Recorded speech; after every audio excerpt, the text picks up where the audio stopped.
बच्चों, आज मैं आपके सामाजिक मनोविज्ञान वाले पेपर में एक क्वेश्चन बता रही हूँ। व्यक्तित्व किसे कहते हैं और व्यक्तित्व के निर्धारण में सांस्कृतिक निर्धारकों का योगदान बताइए। वास्तव में यदि हम व्यक्तित्व की बात करते हैं, व्यक्तित्व ये इंग्लिश के पर्सनालिटी शब्द से बना है और वास्तव में जो ये पर्सनालिटी है ये लैटिन और ग्रीक भाषा के शब्द प्रसोना से बना है, जिसका वास्तविक अर्थ होता है चेहरा या नकाब। हम कई शब्दों में, कई बार हम आम भाषा में पर्सनल की बात करते हैं। ये मेरा पर्सनल नंबर है, ये मेरा पर्सनल है, ये मेरी पर्सनालिटी है। या हम कई अभिनेताओं, किसी राजनीतिज्ञों के बारे में कहते हैं it's having a very good personality. तो हम इस व्यक्तित्व शब्द का इस्तेमाल करते हैं और समाजशास्त्रीय संदर्भ में जब हम व्यक्तित्व शब्द का प्रयोग करते हैं तो व्यक्तित्व शब्द का अर्थ व्यक्ति के भारी मुखाभाव से नहीं होता। व्यक्तित्व के भारी बनावट और उसकी आंतरिक प्रेरणाओं, शक्तियों के सम्मिलित योग को समाजशास्त्रीय भाषा में व्यक्तित्व कहा जाता है। हमारे बहुत सारे समाजशास्त्रियों ने व्यक्तित्व को परिभाषित भी किया है, जैसे नियोकॉम, मन, बहुत सारे समाजशास्त्री है। और सभी का अगर हम किताबी दृष्टिकोण को देखें, किताबी बुक व्यू देखें, तो सबका ये मानना है कि जो व्यक्तित्व है, व्यक्तित्व का अर्थ सिर्फ जैविकीय प्राणी से नहीं लिया जाता है।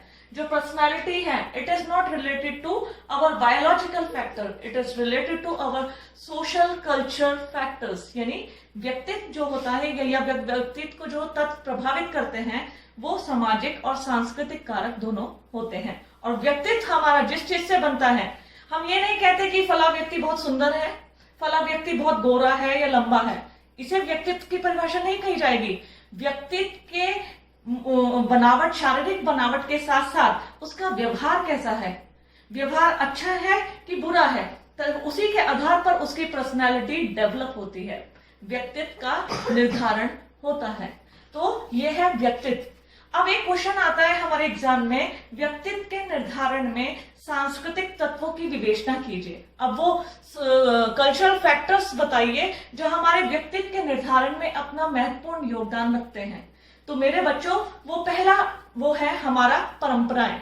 अगर हम अपनी ट्रेडिशंस की बात करें, हमारी परंपराएं, जिसे हमने समाजीकरण में सीखने की प्रक्रिया को समाजीकरण बोला है। हम अपनी परंपराओं को सीखते हैं और तुरंत उनको लागू कर लेते हैं। हमने बचपन से, कोई भी व्यक्ति अपने धर्म के बारे में, अपनी जाति के बारे में सीखकर पैदा नहीं होता, उसे हम यहीं पर अपने समाज के सदस्य होने के नाते, अपने परिवार के सदस्य होने के नाते सीखते हैं। इसी प्रकार परंपराओं के साथ साथ आ जाती है प्रथाएं। जब किसी चीजों में समूह कल्याण की भावना निर्धारित हो जाती है, सामूहिक रूप से किन्हीं चीजों को व्यक्ति जब स्वीकृत करते हैं तो उनको कहा जाता है प्रथाएं। प्रथाएं कई बार हम देखते हैं अपनी ही जाति में विवाह करना, अपनी ही जाति में अपनाए गए व्यवसायों को अपनाना, ये सब प्रथाएं कहलाती हैं। प्रथाओं में कहीं ना कहीं समूह कल्याण की भावना होती है और सामूहिक स्वीकृति होती है। इसी में नेक्स्ट आती है रूढ़ियां, जिनको इंग्लिश में कहते हैं मोर्स। जब दबाव, प्रेशर, जब प्रथाओं और परंपराओं में दबाव, यानी हमारे ऐसे व्यवहार जिनसे हमसे अपेक्षा की जाती है, हम उनका पालन करें ही करें। अपने मृतकों को अपने जैसे मृत होने के बाद व्यक्ति का दाह संस्कार करना, विवाह भी एक रूढ़ी है, दाह संस्कार भी एक रूढ़ी है, क्योंकि इसमें समूह कल्याण की भावना होती है, सामूहिक स्वीकृति होती है। और जब हम इनकी अवहेलना करते हैं तो समाज भी हमारी अवहेलना करते हैं। तो रूढ़ियां कहते हैं जिसमें समूह कल्याण की भावना होती है और इनमें दबाव होता है। इसी प्रकार धर्म, रिलीजन, जिसे हम कहते हैं नैतिकता, मोरालिटी एंड रिलीजन, यह भी व्यक्तित्व के निर्माण का आधार है। अगर हम बात करते हैं हमारे धार्मिक रीति रिवाज, आज हम छोटे बच्चों के सामने पूजा करते हैं तो वो भी हमारे सामने घंटी बजाना, हाथ जोड़कर खड़े हो जाना या मंत्रों का उच्चारण स्वतः ही सीख जाते हैं।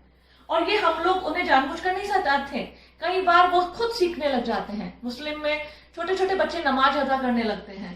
तो ये जो हमारी नैतिकता है या हमारा धर्म है, ये भी हमारे व्यक्तित्व के निर्माण में महत्वपूर्ण योगदान रखता है।